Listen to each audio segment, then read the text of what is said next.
እርግጠኛ ነህ? ልስጠው? ስጪው። አንድ ቀን አይደል እንዴ? ምን ችግር አለ? ምንድን ነው ይሄ?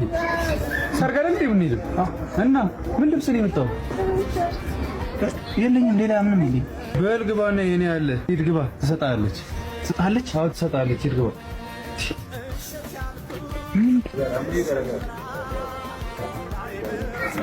እርግጠኛ ነህ? ልስጠው? ስጪው። አንድ ቀን አይደል እንዴ? ምን ችግር አለ? አረ ምንድን ነው የምትሰጣጡት? የት አለ ቀየርከው? አልሆነም እንዴ? አረ ልኬ ነው ልኬ እና ቆይታ አለ የት አለ? አይ አለች ጨርሳ እየመጣች ሻወር እየወሰደች ነው። ምንድን ነው የቀየርከው? ምንድን ነው የቀየርከው? ወይ ሚስቴን በገዛ እጅ